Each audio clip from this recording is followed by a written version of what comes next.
আমাকে বিয়ে করতে হলে এই কন্ট্রাক্ট পেপারে সাইন করতে হবে। কলম দিন, সাইন করে দিচ্ছি। মম, আমি এই বিয়ে করতে পারবো না। আমার পক্ষে বিয়ে করা সম্ভব না। আমি একটা সাইকোকে কিভাবে বিয়ে করব? আমার জীবন শেষ হয়ে যাবে। আমি বেঁচে থাকতে কখনোই আমার মেয়েকে ওই সাইকোর সাথে বিয়ে দেব না। আমি জেনে শুনে আমার মেয়ের জীবন নষ্ট করব? মলির বাবা, তুমি এইসব কি বলছো? আমাদের একটা মাত্র মেয়ের জীবন আমরা নষ্ট করব কিভাবে? তাছাড়া সেই কোন জন্মে তোমার বাবা কথা দিয়েছে সেই কথা রাখতে হবে, সেটা কি কোথাও লেখা আছে? সেটা কখনোই সম্ভব না। কথা দিয়ে কথা রাখতে হবে। বাবা যখন বলেছে বিয়েটা হবে। তুমি যতই বলো না কেন, আমি কখনোই আমার মেয়েকে ওখানে বিয়ে দেব না। সবাই জানে আরফান রিয়াদ একটা সাইকো। মা, আমার মাথায় একটা বুদ্ধি এসেছে, বলবো কি? বলো আমার সোনা মা। আচ্ছা মা, আমি তো শুধু এ বাড়ির একমাত্র মেয়ে না, আরও একজন তো আছে। তার কথা ভুলে গেলে কি হবে? আর ওকে বাড়িতে রেখে লাভই বা কি? শুধু তো খাবে আর বাড়ির অন্ন ধ্বংস করবে। হায় হায়, এই কথা আমার মাথায় আসেনি কেন আগে? আমার মেয়েটার মাথায় কত বুদ্ধি! মলির বাবা, তুমি মায়ার সাথে তুমি রিয়াদের বিয়ের কথা বলো। তাই বলে মায়াকে দিব বিয়ে? একদম দরদ দেখাতে আসবে না। আমি যেটা বলছি সেটা করো। রহিমা, মায়াকে রান্নাঘর থেকে আসতে বলো। যে খালাম্মা। রিক্তা চৌধুরীর কথা শুনে রহিমা তাড়াতাড়ি মায়াকে ডাকতে চলে গেল। রান্নাঘরে প্রবেশ করতেই দেখে মায়া গরমের কারণে ঘেমে একাকার হয়ে গেছে। ঘামবেই বা না কেন? সারাদিন তাকে সব কাজ করতে হয়। অসুস্থতায়ও তাও তার ছুটি নেই। আম্মা যান, আপনার এই ছোট খালা আম্মায় ডাকছে। আপনি যান, আমি এই দিকটা দেখতাছি। মাংসটা প্রায় হয়ে এসেছে খালা, একটুখানি পরে নামিয়ে নিও। আর ভাজিটা মাত্র উঠিয়ে দিয়েছি, ওগুলো সুন্দর করে ভেজো, পুড়ে যেন না যায়। চাচা যান কিন্তু ভারী চাচা যান কিন্তু ভাজি পুড়ে গেলে খাবেন না। আপনারে চিন্তা করতে হইব না, আপনি যান, আমি সব দেখা রাখমুনি। মায়া কথা না বাড়িয়ে চলে গেল। চাচা, আপনি আমাকে ডেকেছিলেন? কিছু কি দরকার ছিল? মা আয় আয়, এখানে বস। তার পাশে বসার জায়গা দেখিয়ে বলল, কিছু বলবেন চাচা? হ্যাঁ, দেখেছিলাম তো। আমরা তোমার বিয়ে দেখেছি। ছেলে খুবই ভালো। তোমার দাদা তোমার সাথে ছেলের বিয়ে ঠিক করে গিয়েছিল ছোটবেলায়। আশা করি তোমার এই বিয়েতে কোনো আপত্তি থাকবে না। আমার বিয়ে ঠিক, কিন্তু কিসের কিন্তু? তোকে যে এত বড় বাড়ির ছেলে বিয়ে করতে চেয়েছে, এটাই তো অনেক। নিজের দিকে একবার তাকিয়ে দেখেছিস? তোকে বিয়ে করতেই হবে। আমি কথা বলছি তো মায়ের সাথে। তোমার এর ভিতর না কথা বললেও চলবে। চুপচাপ বসে থাকো না, হয় ঘরে চলে যাও। নাফিস চৌধুরীর কথা শুনে মলি তেলে বেগুনে জ্বলে উঠল। তুমি চুপ থাকো। আমার মেয়ে তার বোনকে বলছে, এখানে সমস্যা কোথায়? শোনো মায়া, ছেলে খুবই ভালো, তোর সাথে খুব মানাবে। যেহেতু তোর দাদা কথা দিয়ে গেছে এই বিয়ে তোর সাথে হবে, সেহেতু আমি মনে করেছি তুই অমত করবি না। সবার কথা শুনে মনে মনে বলল, বিয়েটা করে নেওয়া মনে হয় আমার জন্য ভালো। এই নরকে আর কতদিন এইভাবে থাকবো? কি হলো, কি ভাবছিস? যেহেতু দাদাজান কথা দিয়ে গেছে, তাদের যেহেতু আমার এই বিয়েতে অমত করার কোনো মানে হয় না চাচি। আমি রাজি, আপনারা যা করার করেন। আমি জানতাম তুই না করবি না। শুনলেন তো আপনার ভাইয়ের মেয়ের কথা। আরফান রিয়াদের সাথে কথা বলুন। চলুন এবার পরিচয় দেওয়া যাক। আমাদের গল্পের নায়িকা মায়া চৌধুরী। ছোটবেলায় একটা কার অ্যাক্সিডেন্টে বাবা মা ও দাদা সবাই মারা যায়, শুধু বেঁচে যায় মায়া। সেই থেকে মায়া তার ছোট চাচার কাছে মানুষ।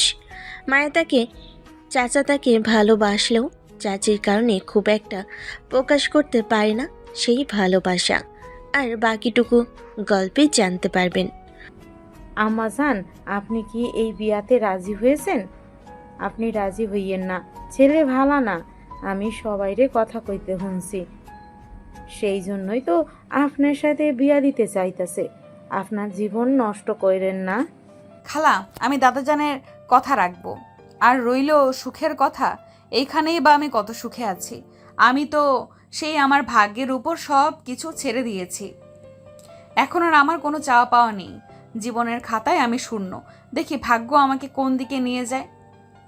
জীবনের খাতায় যদি পরিপূর্ণতা আসে। কথাটুকু বলেই মায়া নিজের ঘরে চলে গেল। অন্যদিকে অফিসে স্যার, চৌধুরী বাড়ি থেকে ফোন এসেছে। নাফিস চৌধুরী ফোন করেছিল। জি স্যার, আপনার দাদার সাথে যে আপনার ওই পরিবারের বিয়ে কথা হয়েছিল সেই কথা বলেছিল।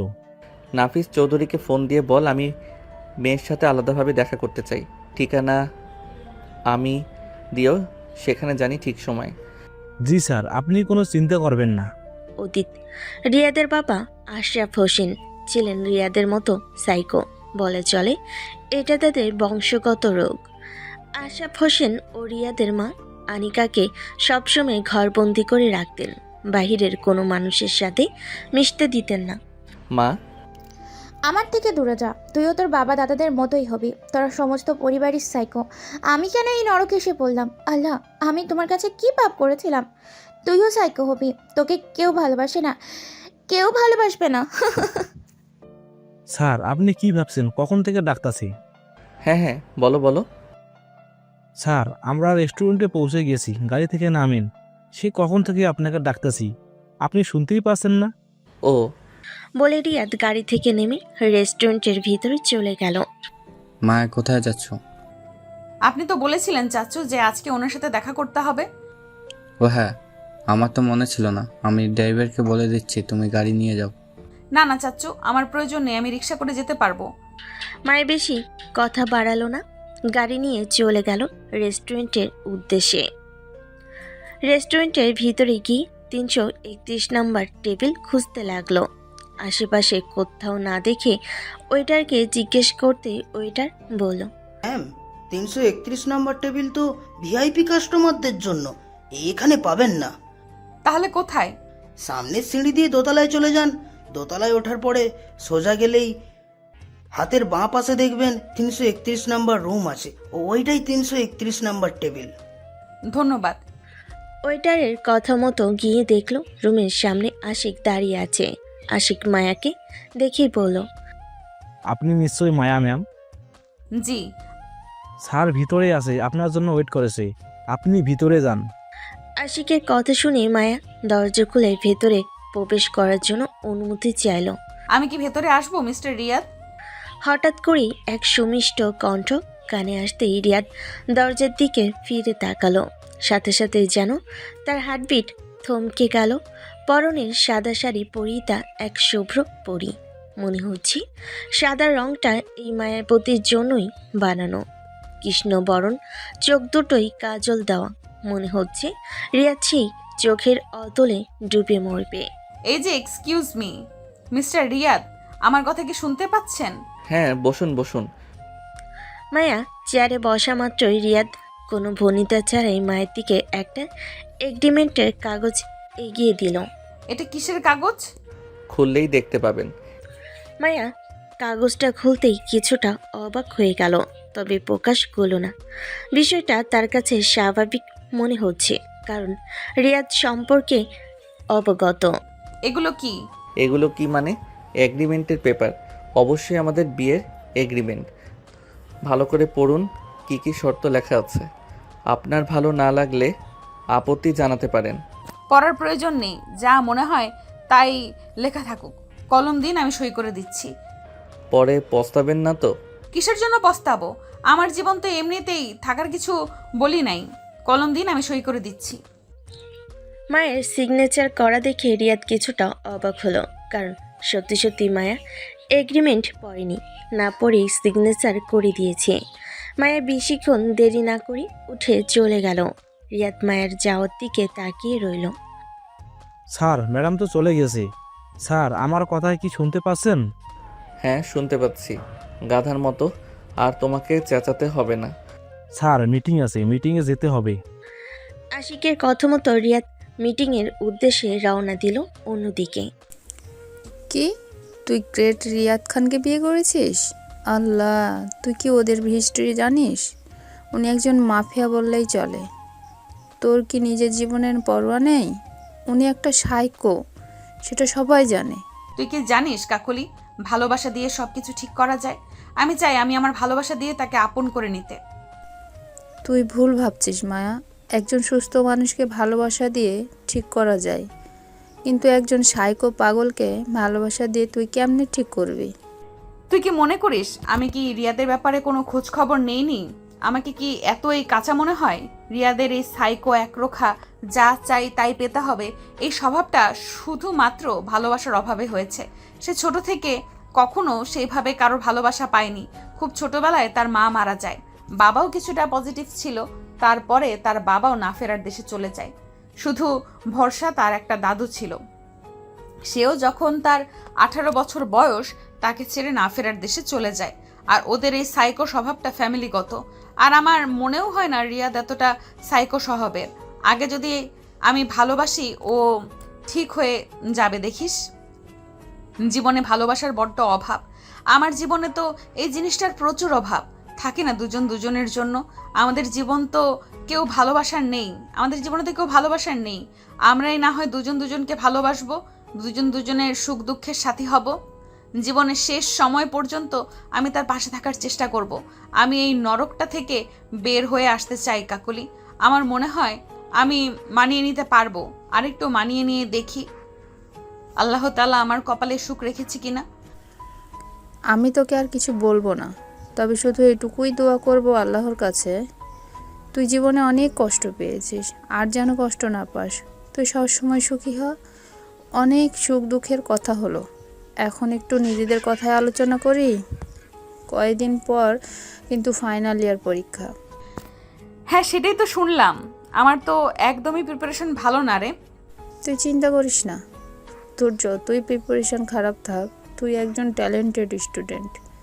তোর রেজাল্ট সবসময় ভালো হবে, এটা আমরা সবাই জানি। পড়াশোনা না করলে কি রেজাল্ট ভালো হয়? দুজন নিজেদের মধ্যে আলোচনা করতে করতে হঠাৎ খেয়াল করলো মায়া প্রায় সন্ধ্যাও এসেছে, আর ঘন্টাখানেক পরে হয়তো মাগরিবের আজান দেবে। হায়, এত দেরি হয়ে গেছে। আজকে বাসায় গেলে আমার খবর আছে। দেখিস কাকলি, তুই আমাকে বলবি না এত দেরি হয়ে গেছে? কাকলিকে আর কিছু বলার সুযোগ না দিয়ে মায়া ক্যাফে থেকে বের হয়ে গেল। তাই কাকলি আর দেরি না করে সেও চলে গেল নিজের বাড়ির উদ্দেশ্যে। বসার রুমে আসতেই এই যে নবাবজাদি চলে এসছে। আপনার আসার কথা ছিল কখন, আর আপনি আসছেন কখন? ঘড়ির দিকে কি সেই খেয়াল আছে? এই দিকে যে বাড়ির সব কাজ পড়ে আছে, সেটা কি আপনি জানেন না? বিয়ে হলোই না, এখনো নিজেকে মহারানী ভাবা শুরু করে দিয়েছেন। চাচি আম্মা, আসলে অনেক দিন পরে কাকলির সাথে দেখা হয়েছিল তো, তাই গল্প করতে করতে কখন রাত হয়ে গেছে বুঝতেই পারিনি। তুমি চিন্তা করো না, আমি সব কাজ করে দিব। আপনি গিয়েছিলেন কার সাথে দেখা করতে, আর কার কার সাথে করে আসছেন? বাসার রান্না কে করবে? সন্ধ্যায় নাস্তা কে বানাবে? দুদিন ধরে কিছু বলছি না, এজন্য পার পেয়ে গেছো তুমি? যাও তাড়াতাড়ি ফ্রেশ হয়ে সন্ধ্যার নাস্তা রেডি করো। মায়া মুখ বুঝে সবগুলো কথা হজম করলো। তাড়াতাড়ি ফ্রেশ হয়ে সন্ধ্যার নাস্তা সহ রাতের খাবার একেবারে তৈরি করে রান্নাঘর থেকে বের হয়। অন্যদিকে বুঝলে আশিক, অনেকক্ষণ ধরে আমাকে একটা কথা ভাবাচ্ছে। সেটা হলো, মেয়েটা এগ্রিমেন্ট না দেখেই সই করে দিলা, কোনো বাদ দিয়ে কথা বললো না। কোনো পরিকল্পনা আছে নাকি? না না স্যার, পরিকল্পনা থাকবে কেন? আপনার দাদা তো সব কিছু ঠিক করে রেখে গেছে। আর ম্যাডামকে দেখে খুব সরল সরল মনে হচ্ছে। মনে হয় না তার ভিতরে কোনো ঘোর প্যাঁচ আছে। ম্যাডাম যথেষ্ট ভালো মনের আমার কাছে মনে হয়। ভালো মনের হোক আর যাই হোক, আমার ধারণা যদি সঠিক হয় তাহলে। রিয়াদ কথাগুলো সম্পূর্ণ না করেই শয়তানি হাসি দিল। রিয়াদের এরকম বাঁকা হাসি দেখে আশিকের গলা শুকিয়ে গেল। সে খুব ভালো করেই রিয়াদকে চেনে। নিজের সাথে আঘাত লাগলে বা নিজের কথার বাইরে কেউ গেলে তার জীবন নরক করে দিতে সে একবারও ভাবে না। আশিক মনে মনে বলে উঠল, ম্যাডাম যেন ভালো হয়, আর যেন একটু ভালোবাসার মুখ দেখে স্যারের মন থেকে সব নিষ্ঠুরতা চলে যায়। তুমি আর কোনো বিপদ দিও না আল্লাহ। সারা যেন সুখী হয়, সে যেন সুস্থ সবল হয়ে ওঠে। তার এসব চিন্তার মাঝেই হঠাৎ করে রিয়াদ আশিকের নাম ধরে ডেকে উঠল। আশিক, জি স্যার বলেন, আমি শুনতে পারছি। তোমার ম্যাডামের নাম্বারটা জোগাড় করে দাও তো। তোমার হাতে জাস্ট 15 মিনিট সময় আছে। এর মধ্যে যদি নাম্বার জোগাড় করে দিতে না পারো তাহলে মনে করো তোমাকে অস্ট্রেলিয়া পাঠিয়ে দিব। আপনার টেবিলের উপরে দেখেন ম্যাডামের সব ডিটেলস দেওয়া আছে। আমাকে আর অস্ট্রেলিয়া পাঠাতে হবে না স্যার। বাহ বাহ, তুমি তো দেখি কাজে বেশ ফাস্ট হয়ে গেছো। রিয়াদের কথা শুনে আশিক মনে মনে বলে উঠল, ফার্স্ট না হয় উপায় আছে আমার। জীবন তো সারা আপনি তেজপাতা বানিয়ে দিয়েছেন। আমি তো আপনাকে খুব ভালো করেই চিনি ফেলেছি স্যার। আমি খুব ভালো করেই জানি আপনি কেমন। আমার এখনো মনে আছে, শুধুমাত্র একটা ভুলের জন্য আপনি আমাকে আফ্রিকা পাঠিয়ে দিয়েছিলেন। সেখানে আমি 3টা মাস কত কষ্ট করেই না কাটিয়েছি। সেখানে কোনো নিট ছিল না। পানির কষ্ট, সেই সব দিনের কথা মনে পড়লে আমার এখনো কান্না পায়। তাই আমিও কম কিসের। কিছু কি বললে আশিক? না কই স্যার, কই কোথায় কিছু বললাম? কিছুই বলিনি। আপনি কাজ করেন স্যার, আমি তাহলে আসি। তাড়াতাড়ি আশিক সেখান থেকে চলে গেল। মাত্রই সকল রান্না শেষে ফ্রেশ হয়ে রুমে এসেছে মায়া। ঠিক তখনই বিছানার উপরে পড়ে থাকা ফোনটা বেজে উঠল। মায়া দ্রুত ফোনটা হাতে নিয়ে দেখল অচেনা নাম্বার। সাথে সাথেই ফোনটা আবার বিছানার উপর রেখে দিল। ফোনটা রিং হতে হতে একসময় বন্ধ হয়ে গেল। অন্যদিকে ফোন ধরছে না দেখে রিয়াদ আবার ফোন দিতে শুরু করলো। বিছানায় থাকা ফোনটা আবার পুনরায় বেজে উঠল। এবার মায়া ভাবল নিশ্চয়ই পরিচিত কেউ, কারণ অপরিচিত কেউ বারবার ফোন দেবে না। হ্যালো, আসসালামু আলাইকুম। ওয়ালাইকুম আসসালাম। ফোন ধরতে এত সময় লাগে? আসলে আমি নাম্বারটা চিনি না তো, সেই কারণে ভেবেছিলাম হয়তো রং নাম্বার থেকে ফোন আসছে। গুড, খুবই ভালো। আপনাকে একটা প্রয়োজনে ফোন করেছিলাম। জি বলুন। আমার বিয়ে এত ধুমধাম করে করার ইচ্ছে নেই। জাস্ট ঘরোয়াভাবে আপনাকে তুলে নিয়ে আসবো আগামীকাল। আগামীকাল মানে? আমাদের না বিয়ের আরও কিছুদিন পরে হওয়ার কথা ছিল? বিয়ে যখন ফিক্সড হয়ে গেছে, দেরি করে আর কী লাভ? আমার ইচ্ছা, আমি শুধু আপনাকে বলার জন্য ফোন দিয়েছি। আমি আপনার কাছে মতামত চাইনি, আর আপনাদের বাড়ির বাকি সবার সাথে আমি কথা বলে নেব। জি বলে রিয়াদ খট করে ফোন কেটে দিল। স্যার, আমার মনে হচ্ছে কিছু কিছু কালা। কিছু কালা? এটা আবার কী ধরনের ভাষা আশিক? না মানে স্যার, আমি বলতে চাচ্ছিলাম যে আপনি কি ম্যাডামের প্রেমে পড়ে গেলেন নাকি? যাকে বলে লাভ অ্যাট ফার্স্ট সাইট।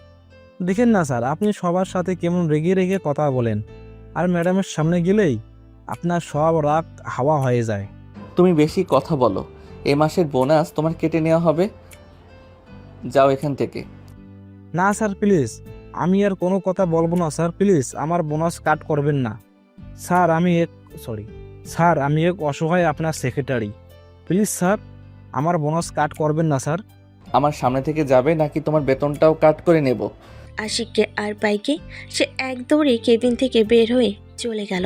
বের হয়ে দরজার সামনে দাঁড়িয়ে আশিক মনে মনে বলল, এই বেটা জীবনে কোনোদিন ভালো হবে না। আমি ভালো কথা বললাম আর আমার দোষ হয়ে গেছে। শুধুমাত্র এখানে ভালো স্যালারির জন্য আসি, না হয় কবেই চলে যেতাম। অন্যদিকে আশিকের কথা রিয়াদকে ভাবাচ্ছে। সে কি সত্যি নায়িকা একটু একটু পছন্দ করছে? হঠাৎ আপন মনে রিয়াদ বলে উঠল, পছন্দ হতেই পারে, এটা স্বাভাবিক। অস্বাভাবিক কিছুই না। আমার সাথে বিয়ে ঠিক হয়েছে। বলেই নিজের মনকে সান্ত্বনা দিল। পূর্ব দিকে সূর্য উদয় হয়েছে, সেই সাথে সূচনা হয়েছে একটি নতুন দিনের। আর এই নতুন দিনের সাথে সাথে আমাদের জীবন থেকে আরও একটি দিন চলে যায়। আমরা ধাপিত হই মৃত্যুর আরও একটু কাছে। এই নতুন দিনে কারোর জন্য সুখ বয়ে আনে, আবার কারোর জন্য দুঃখ বয়ে আনে। এভাবে সুখ দুঃখ হাসি আনন্দের মধ্যে কেটে যায় সবার জীবন। ঠিক তেমনই নতুন দিনের সাথে সাথে মায়ের জীবনে আজ নতুন সূচনা ঘটতে চলেছে। আজকে তার নতুন জীবনের সূচনা হলো প্রতিদিনকার মতো সকালবেলা ঘুম থেকে উঠেই বাড়ির সব কাজ শেষ করেছে। তাকে কাজ করতে দেখে নাফিস চৌধুরী বলে উঠল, আজকের দিনটাও কি তোকে কাজ করতে হবে মা?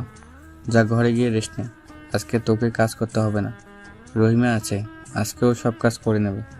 নাফিস চৌধুরীর কথা শুনে মায়া হাতে থাকা কাজটা সম্পূর্ণ করে রুমের দিকে যেতে লাগলো। তখনই পেছন থেকে নাফিস চৌধুরী মায়াকে ডাক দিল। শোন মা, জি চাচ্চু। গতকাল রাতে রিয়াদ হঠাৎ করেই ফোন দিয়ে বলল সে আজকে তোমাকে বিয়ে করতে চায়। কোনো আয়োজন করতে নিষেধ করেছে, শুধু ও এই বাড়িতে এসে ধর্মমতে তোমাকে বিয়ে করে নিয়ে চলে যাবে। তোমাকে কি এই বিষয়ে কিছু বলেছে রিয়াদ? জি চাচ্চু, গতকাল রাত্রে আমাকেও ফোন দিয়েছিল, আমি সব কিছু জানি। ও তাহলে তো তুমি সব কিছু জানোই। যাও রুমে গিয়ে বসে থাকো, আজকে তোমার কোনো কাজ নেই। নাফিস চৌধুরীর কথা মতো মায়া তার রুমে চলে গেল। সকালে 11টার মেকআপ পার্টি স্টলে এসে হাজির চৌধুরী বাড়িতে। সেই সাথে বিয়ের ডালা নিয়ে এসেছে। এত কিছু দেখে রিক্তা ও মলির চোখ কপালে। মলি তো হিংসে জ্বলে পড়ে যাচ্ছে, কিন্তু রিয়াদ আসেনি। তা দেখে নাফিস চৌধুরী আশিককে জিজ্ঞাসা করল, রিয়াদ বাবা আসবে না? স্যার কিছু মিটিংয়ে বিজি আছি, যার কারণে আসতে একটু দেরি হলো। তাই আমাকে পাঠিয়েছেন সব কিছু নিয়ে। ম্যাডামকে রেডি করতে বলেছেন। স্যার এসে বেশিক্ষণ থাকবেন না। রহিমা, এদের সবাইকে মায়ার রুমে দেখিয়ে দাও। আর বাবা তুমি এসো, আমার সাথে কিছু খেয়ে নেবে। না না স্যার, আমি থাকবো না। এদিক সামলিয়ে আমাকে আবার স্যারের কাছে যেতে হবে। আমার হাতে 1 ঘন্টা সময় দিয়েছে এই দিক সামলে তার কাছে যাওয়ার জন্য। তা না হলে আমার মাথা আমার সাথে থাকবে না। আশিক আর কিছু না বলে দ্রুত বাড়ি থেকে বেরিয়ে গেল।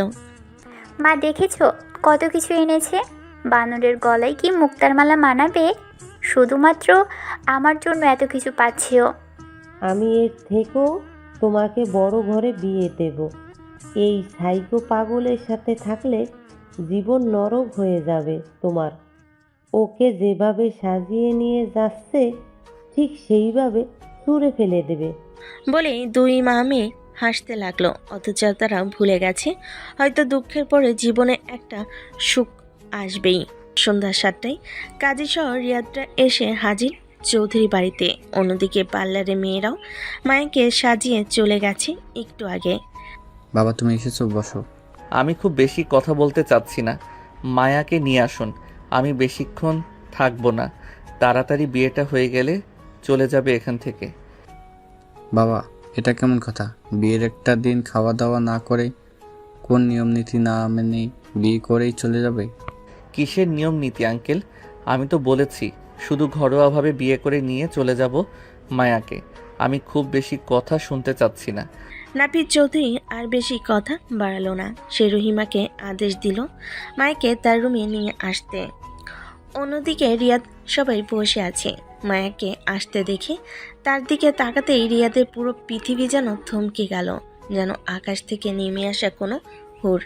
মায়ের পরনে ছিল গাঢ় খয়েরি কালারের জামদানি শাড়ি। মনে হচ্ছে এই খয়েরি কালারটা তার জন্যই তৈরি। হলদে শ্যামবর্ণ শরীরে যেন খয়েরি রংটা একটু বেশি ফুটে উঠেছে। সাথে গলায় হাতে সিম্পল গহনা, আর নাকে ছোট্ট ডায়মন্ডের নাকফুল, যেটা রিয়া দিয়েছে তাকে। দূর থেকে চিকচিক করছে। কখন যে মায়া তার পাশে সে বসেছে সে বুঝতেই পারেনি। রিয়াদের এমনভাবে তাকিয়ে থাকা দেখে মায়া ভীষণ লজ্জা পাচ্ছে। রিয়াদের ধ্যান ভাঙল আশিকের ডাকে। পাশ থেকে মলি তার মাকে কানে কানে বলে উঠল, এদের ঢং দেখে আর বাঁচি না। ঢং দেখতে থাকো, দেখতে থাকো। এখন তো এরই সময়। যখন ঘাড় ধাক্কা দিয়ে বের করে দেবে তখন ঠিকই বুঝবে। তাহলে কাজী সাহেব বিয়ে পড়ানো শুরু করুন তাড়াতাড়ি। রিয়াদের কথা মতো কাজী সাহেব আর এক মুহূর্ত কাল বিলম্ব না করে বিয়ে পড়ানো আরম্ভ করলো।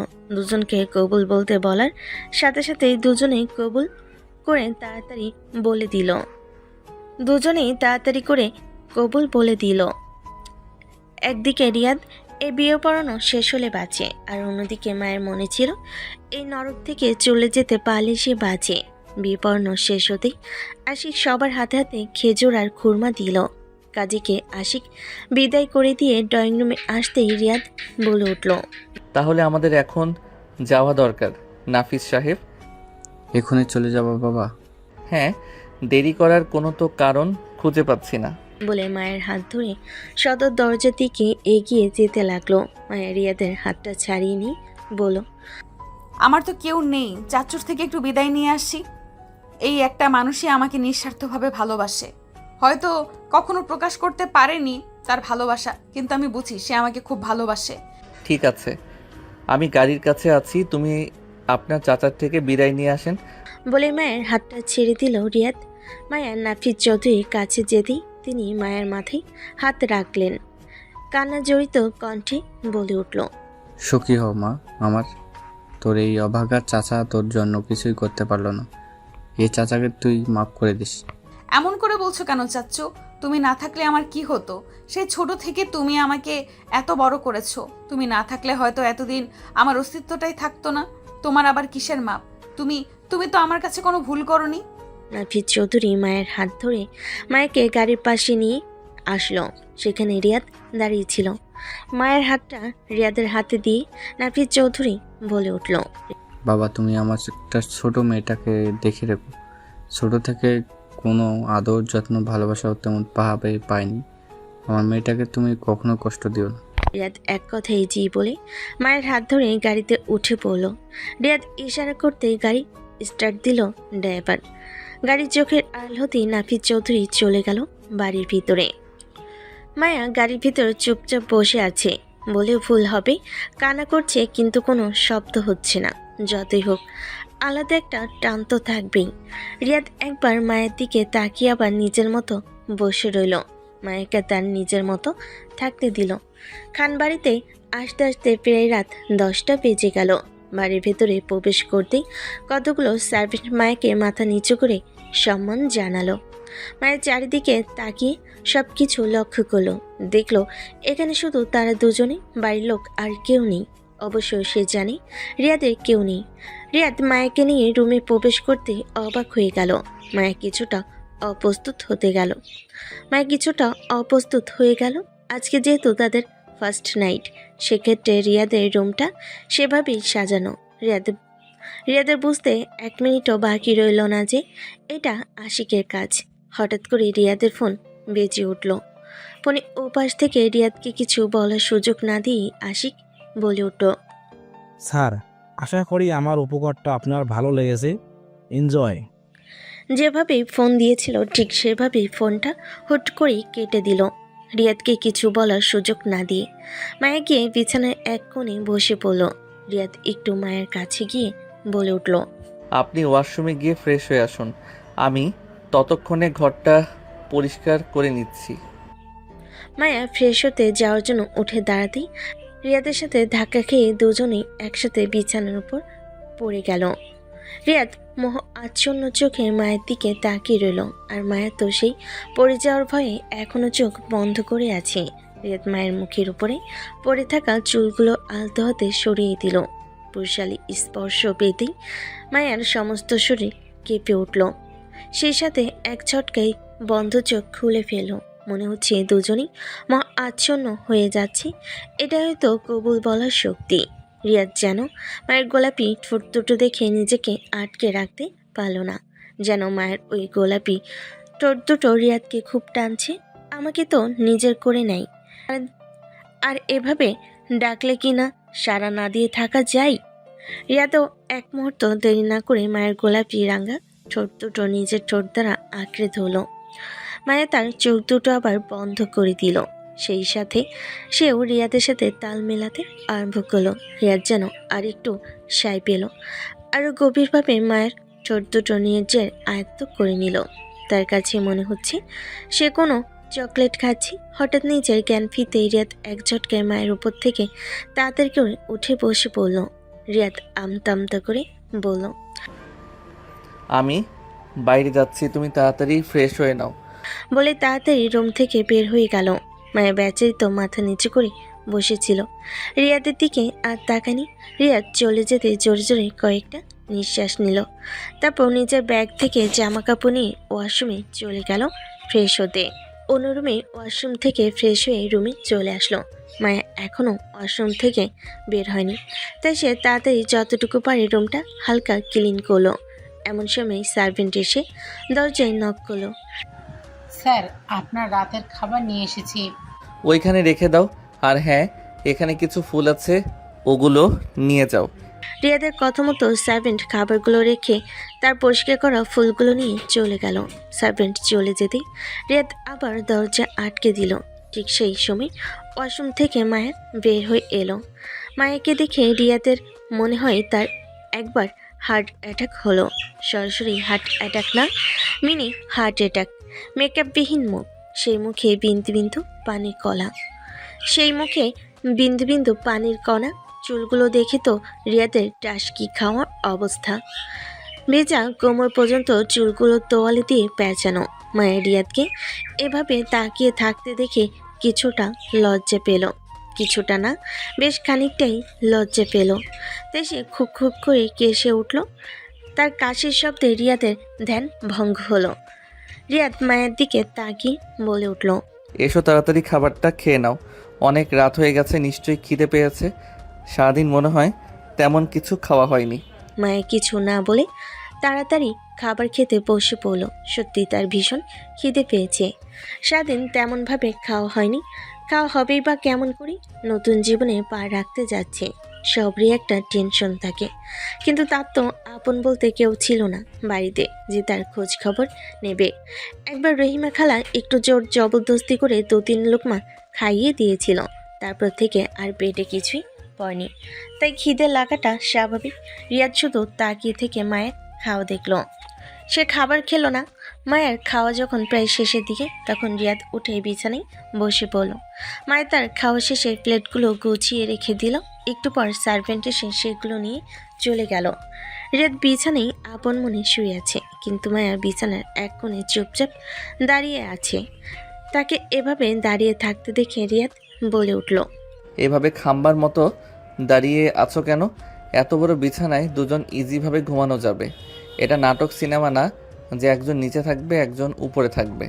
আর তোমার যদি এতই এখানে ঘুমাতে সমস্যা হয় তাহলে নিচে ঘুমাতে পারো, আমার কোনো প্রবলেম নেই।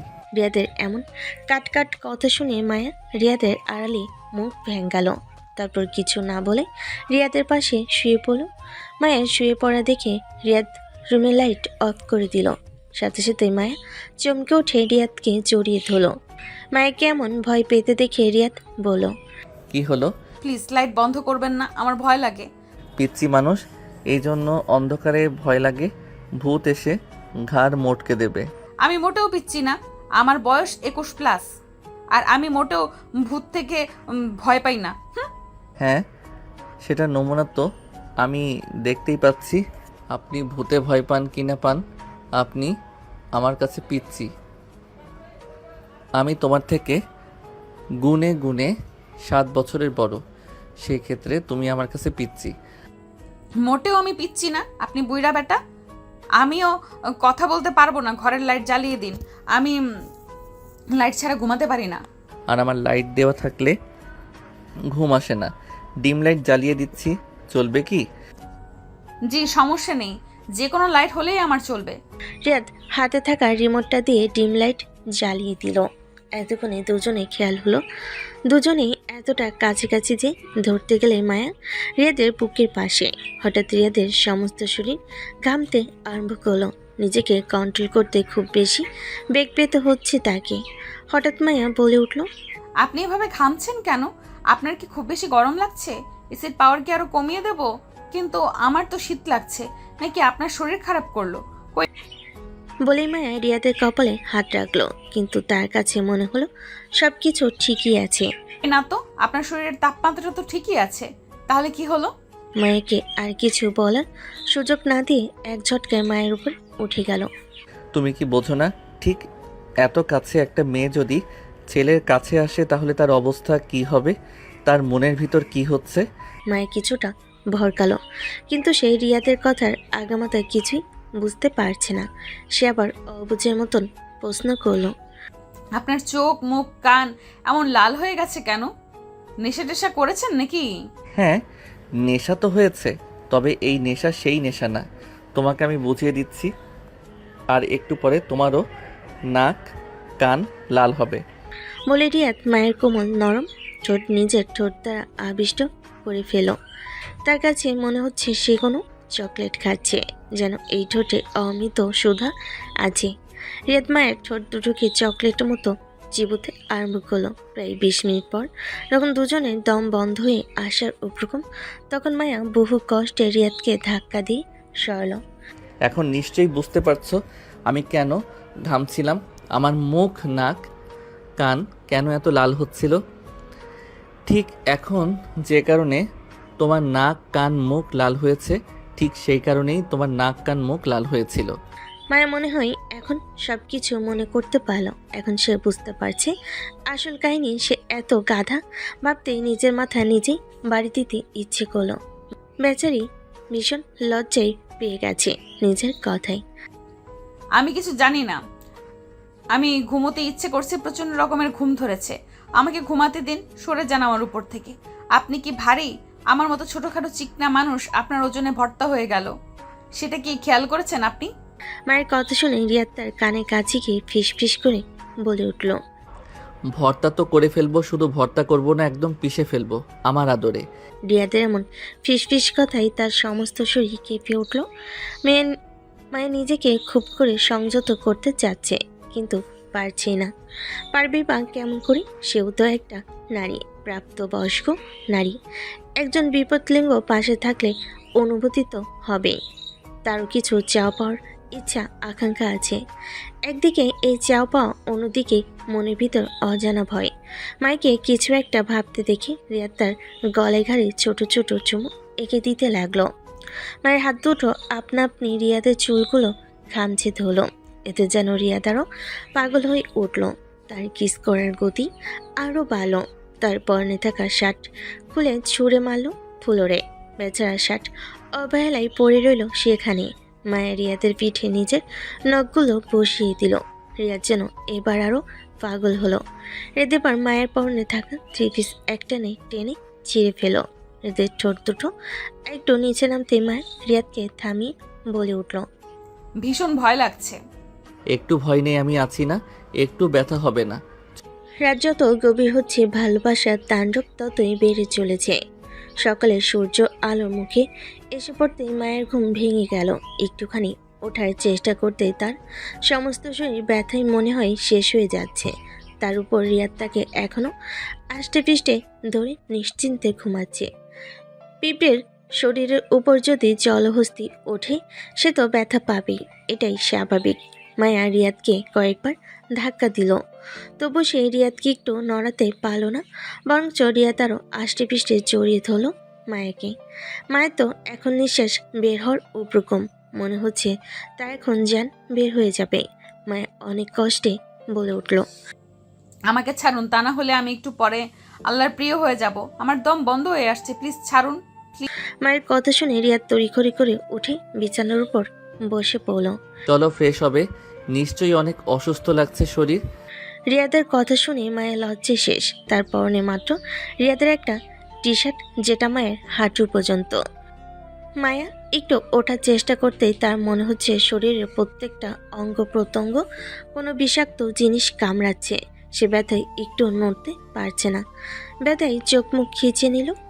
খুব বেশি ব্যথা করছে সোনা, দাঁড়াও, আমি তোমাকে সাহায্য করছি, কিছু হবে না, আমি ওষুধ লাগিয়ে দিব। রিয়াদের এমন আদর মাখা কণ্ঠে মায়ের মনে হয় আর একটু সায় পেল। তার ব্যথা মনে হয় আরো দ্বিগুণ বেড়ে গেল। ওই যে কথায় আছে না, কেউ বেশি আদর পেলে ননির পুতুল হয়ে যায়। মায়ের ক্ষেত্রেও ঠিক তেমন।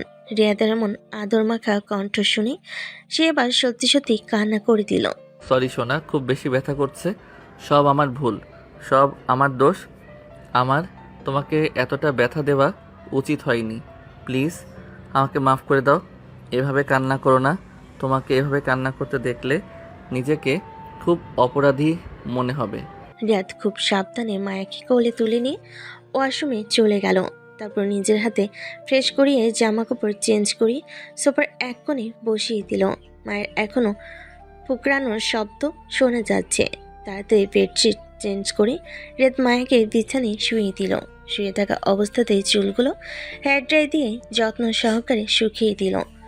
চুল শুকনো শেষ হতেই রিয়াদ বলল, জাস্ট 20 মিনিট অপেক্ষা করো, আমি তোমার জন্য নাস্তা আনছি। নাস্তা খাওয়ার পরে তোমাকে ওষুধ খাইয়ে দিব। তারপরে তুমি সুস্থ হয়ে যাবে, দেখে নিও। বলে রিয়াদ নিচে চলে গেল। রান্নাঘরে যেতেই রান্নাঘরে থাকা সার্ভেন্টরা অবাক হয়ে তাকিয়ে রইল রিয়াদের দিকে। অবাক হওয়ারই তো কথা, যাকে কোনোদিন রান্নাঘরের ধারে কাছেও দেখেনি সে কিনা রান্নাঘরে আসছে। একজন সার্ভেন্ট বলে উঠল, স্যার আপনি কেন এখানে আসতে গেলেন? কোনো কিছু কি প্রয়োজন? কিছু প্রয়োজন হলে আমাদের বলেন, আমরা তৈরি করে দিচ্ছি। না, তোমরা এখান থেকে যাও। যাওয়ার আগে স্যান্ডউইচ বানানোর জন্য যা যা প্রয়োজন সেগুলো আমার কাছে দিয়ে যাও। রিয়াদের কথা মতো সার্ভেন্ট স্যান্ডউইচ বানানোর জন্য যা যা প্রয়োজন সব কিছু রিয়াদকে দিয়ে রান্নাঘর থেকে বের হয়ে গেল। রিয়াদও নিজের মতো করে তার প্রিয় মানুষটার জন্য স্যান্ডউইচ বানাতে আরম্ভ করলো। রিয়াদ বেসিক জানে, কারণ তাকে পড়াশোনার জন্য দেশের বাইরে থাকতে হয়েছে, আর সেখানে নিজের রান্না নিজেকেই করতে হয়েছে। দেশের বাইরে সহজে তো আর হেল্পিং হ্যান্ড পাওয়া যায় না, তাই সব কিছু নিজেকেই করতে হতো। রিয়াদ স্যান্ডউইচগুলো সুন্দর করে প্লেটে সাজিয়ে এক গ্লাস জুস নিয়ে রুমে চলে গেল। রুমে গিয়ে দেখতে পেল মায়া ঘুমিয়ে গেছে। সে নিঃশব্দে বেড সাইড টেবিলে খাবারগুলো রেখে মায়াকে আলতো করে ডেকে তুলল। তারপর সুন্দর করে বেডের সাথে হেলান দিয়ে বসালো। মায়ের সামনে স্যান্ডউইচ ধরতে সে খেতে আরম্ভ করলো। হঠাৎ মায়া বলে উঠল, আপনি খেয়েছেন? মায়ের এতটুকু কথা রিয়াদের মনকে শান্ত করে দিল। না, তুমি খাও, তারপরে আমি খাবো। দুজনে একসাথে খেলে সমস্যা কোথায়? একেই হয়তো বলে কবুলের শক্তি। একটা কবুল বলার সাথে সাথেই দুজনের হৃদয় কি শক্ত বন্ধন তৈরি হয়েছে। মায়ের একটা স্যান্ডউইচ নিয়ে রিয়াদের মুখের সামনে ধরল। রিয়াদ কথা না বাড়িয়ে স্যান্ডউইচ খেয়ে ফেলো। দুজনেই একসাথে খাবার খেলো। এক গ্লাস জুসের অর্ধেক মায়া খেলো আর অর্ধেক রিয়াদ খেলো। কথায় আছে না, স্বামী স্ত্রী একসাথে খেলে মহব্বত বাড়ে। দুজনে খাওয়া শেষ হতেই রিয়াদ মায়াকে ওষুধ খাইয়ে দিল। এর মধ্যে সার্ভেন্ট এসে সব কিছু নিয়ে গেল। ঘুমাও, রাত্রে ঘুম হয়নি, ওষুধ খাইয়ে দিয়েছি। ঘুম থেকে উঠলে ভালো লাগবে। আমি মাথায় হাত বুলিয়ে দিচ্ছি। কিছুক্ষণের মধ্যেই মায়া ঘুমিয়ে গেল। ঘুমাবেই না কেন, সারা রাত যে ধকল গেছে শরীর উপর দিয়ে। মায়া ঘুমিয়ে যেতে রিয়াদ অফিসের জন্য রেডি হলো। যাওয়ার সময় এসি পাওয়ারটা একটু কমিয়ে দিয়ে মায়ের শরীরে কম্বল জড়িয়ে দিল। তারপর রুমটা একদম অন্ধকার করে রুম থেকে বের হয়ে গেল। যাওয়ার সময় সার্ভেন্টদের বলে গেল, ম্যাডামের যেন ঘুমে ডিস্টার্ব না হয়। ম্যাডামকে কেউ ঘুম থেকে ডেকে তুলবে না। তার যখন আপনা আপনি ঘুম ভাঙবে তখনই যেন ওঠে। বাড়ির সব কাজ সাবধানে করবে সবাই, একটু যেন শব্দ না হয়। বলে তাড়াতাড়ি করে বের হয়ে গেল। অফিসে যাওয়ার সাথে সাথেই বলে উঠল, স্যার, সর্বনাশ হয়ে গেছে। আমাদের যে অ্যামুজমেন্টের পার্কে নতুন প্রজেক্টের ফাইল শুরু হয়ে গেছে। আমার মনে হয় স্যার এটা এইচ কোম্পানির কারসাজি।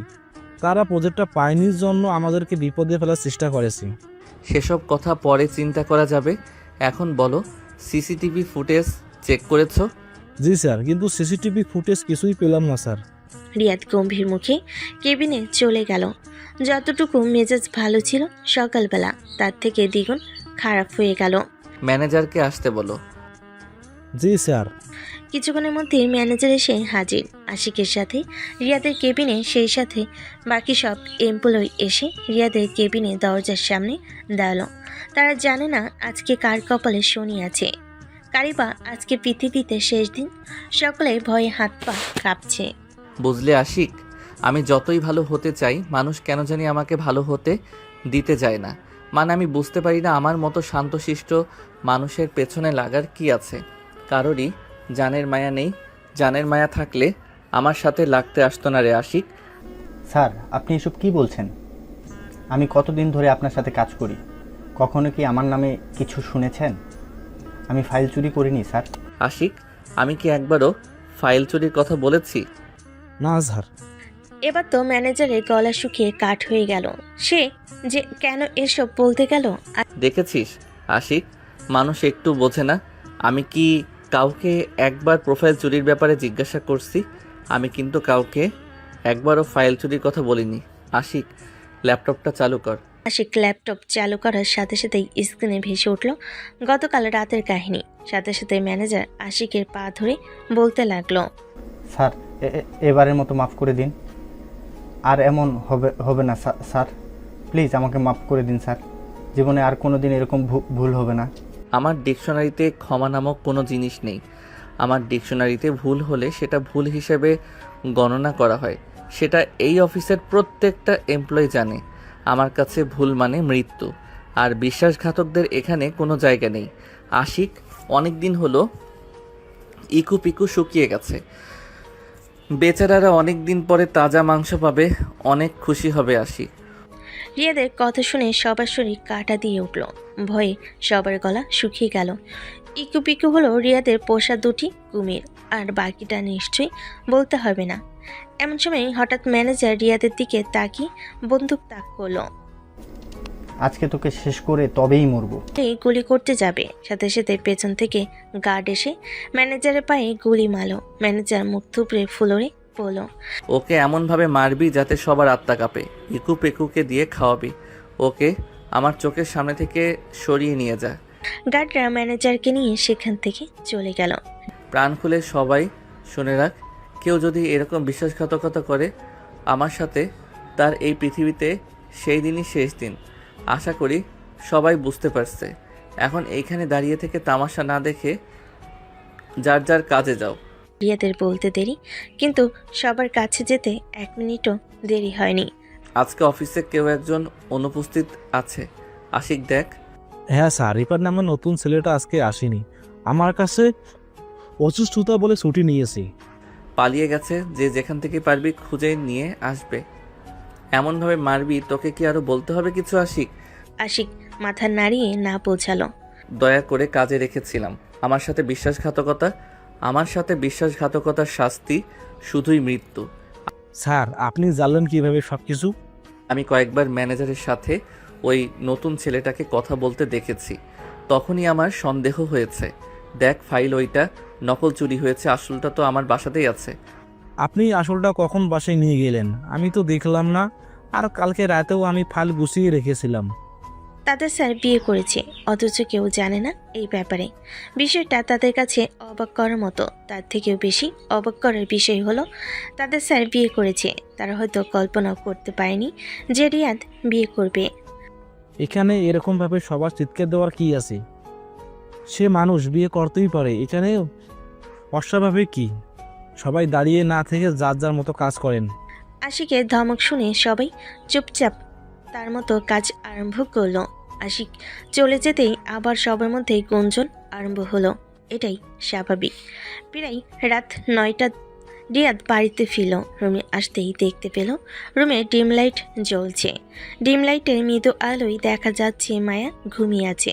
তাই সে আর ডিস্টার্ব না করে সরাসরি ওয়াশরুমে চলে গেল ফ্রেশ হতে। ফ্রেশ হয়ে আসতেই দেখতে পেল সার্ভেন্ট দরজায় নক করেছে। ভেতরে আসো। সার্ভেন্ট খাবার রেখে চলে যেতে নিলেই রিয়াদ বলে উঠল, ম্যাডাম খেয়েছে? জি স্যার, খেয়েছে। আমি চলে যাওয়ার পর তোমাদের ম্যাডাম কি কি করেছে?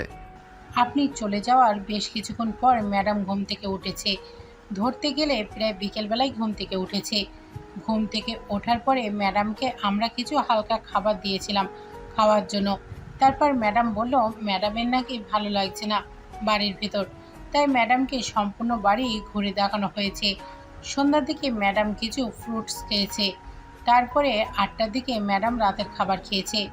ম্যাডাম আপনার জন্য অপেক্ষা করতে চেয়েছিল, কিন্তু স্যার আপনি তো বলেছেন ম্যাডাম যেন 8টার মধ্যেই রাতের খাবার খেয়ে ফেলে।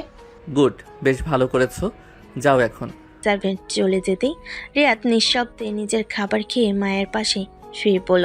তারপর মায়াকে নিজের কাছে টেনে নিল। মায়াকে দেখে তার ভীষণ হাসি পাচ্ছে। মেয়েটা একদম বাচ্চাদের মতো করে ঘুমাচ্ছে। বাচ্চারা যেমন নিচের ঠোঁট ফুলিয়ে ঘুমায়, মায়াও ঠিক তেমনিভাবে ঘুমিয়ে আছে। রিয়াদ টুস করে মায়ের ঠোঁটে চুমু খেলো, তারপর আর কি মায়াকে নিজের বুকের মধ্যে জড়িয়ে ধরে মায়ের গলায় মুখ ডুবিয়ে গভীর কয়েকটা শ্বাস নিল। মায়ের শরীরে এই ঘ্রাণটা রিয়াদের খুব প্রিয়। মায়ের নিঃশ্বাস মায়ের গলায় পড়ে, খানিকটা নড়েচড়ে ওঠে, আবার ঘুমিয়ে গেল। রিয়াদের গতকাল রাতে খুব ভালো ঘুম হয়েছে, কোনো ঘুমের ওষুধ ছাড়াই সে নিশ্চিন্তে ঘুমিয়েছে। এই প্রথম মনে হয়। ভাবতেই রিয়াদ মুচকি হাসলো।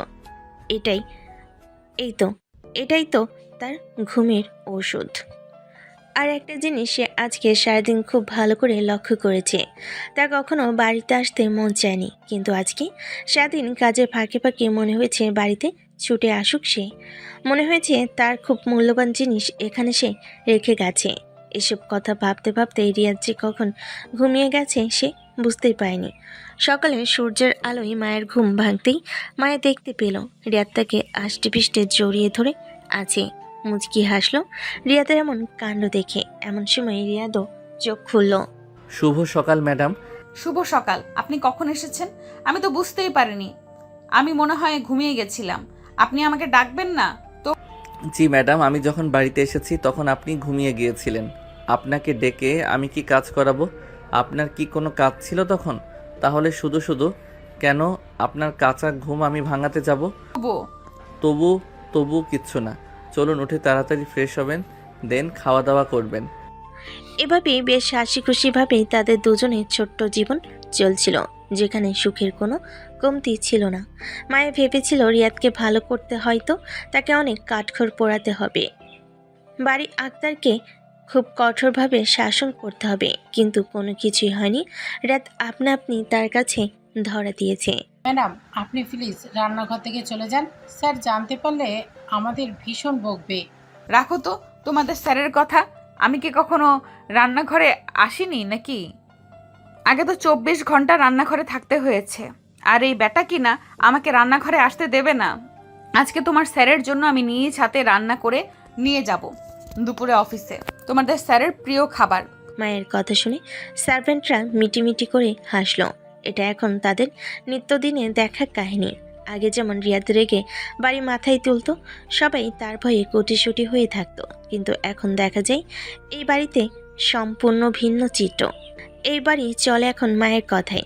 মায়া একবার রেগে গেলে কিভাবে তাকে শান্ত করানো যায় এই নিয়ে রিয়াদের চিন্তার শেষ থাকে না।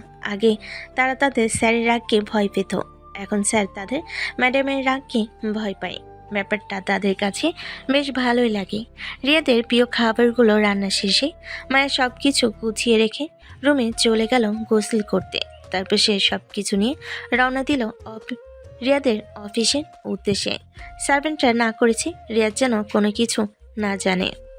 সে রিয়াদকে সারপ্রাইজ করে দিবে। অফিসে যাওয়ার পরে সে কাছে গিয়ে জিজ্ঞেস করলো, আপনাদের রিয়াদ স্যারের কেবিন কোন দিকে? যে ম্যাম, স্যারের কেবিন 8 ফ্লোরে। মায়া তাকে থ্যাংক ইউ বলে যেতে নিলে রিসেপশনিস্ট বাধা দিয়ে বলল, মায়া ম্যাম, আপনি কোথায় যাচ্ছেন? আপনার কাছে কি স্যারের অ্যাপয়েন্টমেন্ট লেটার আছে? না। প্লিজ ম্যাম, স্যার অ্যাপয়েন্টমেন্ট ব্যতীত কারোর সাথে দেখা করেন না।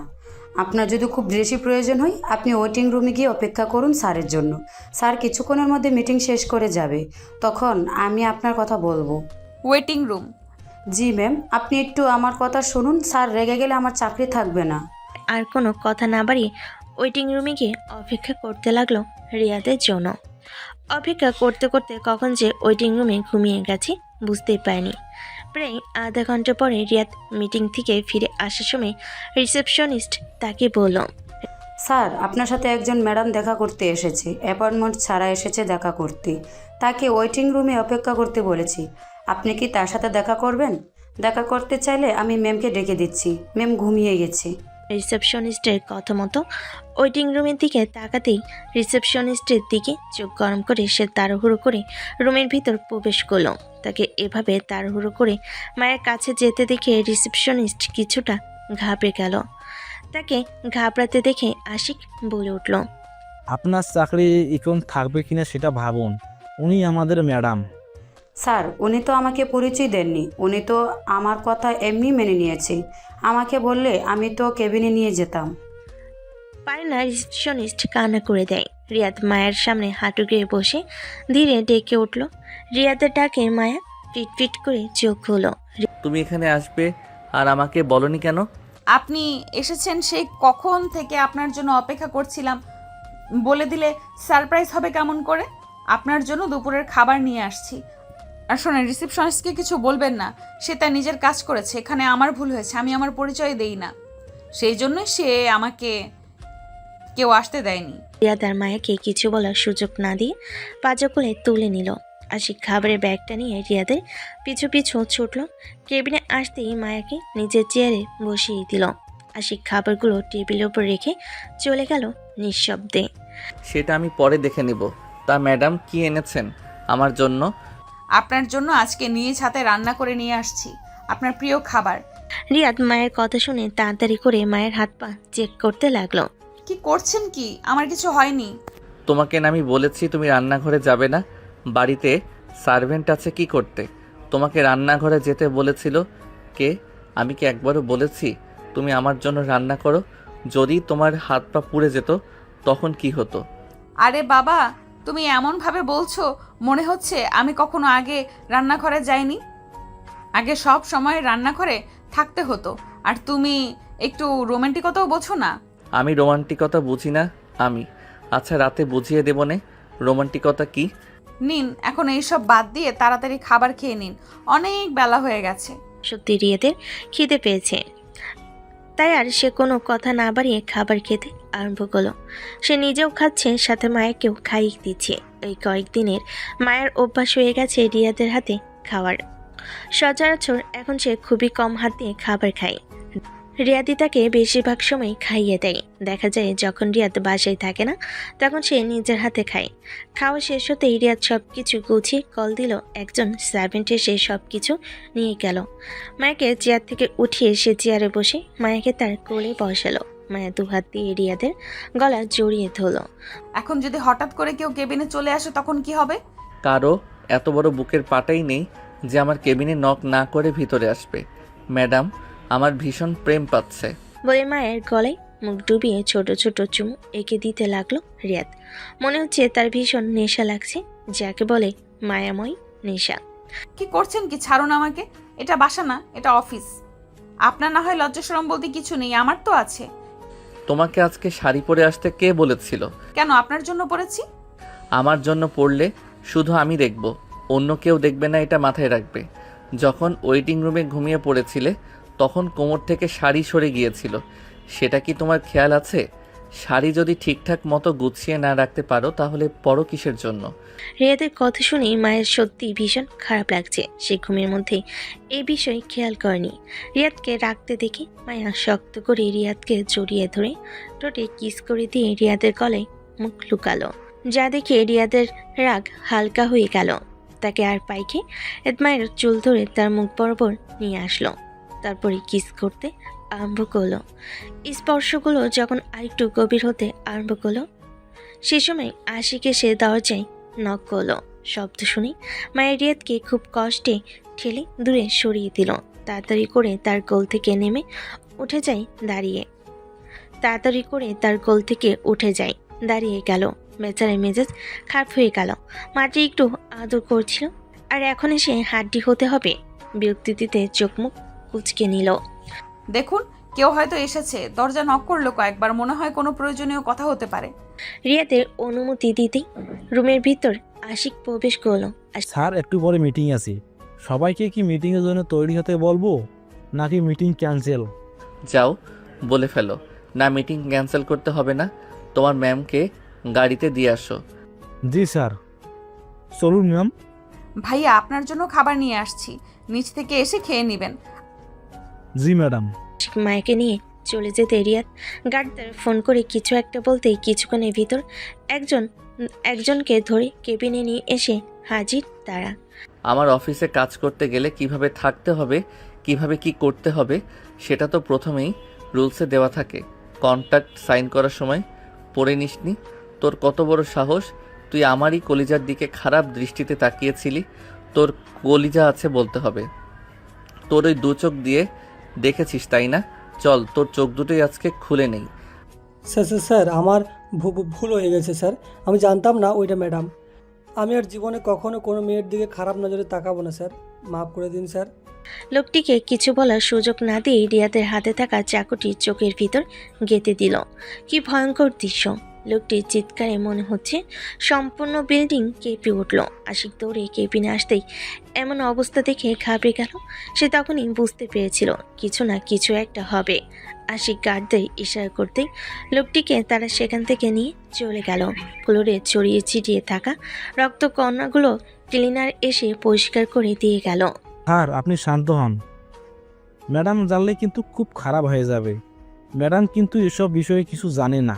আমি কিভাবে শান্ত হব আশিক?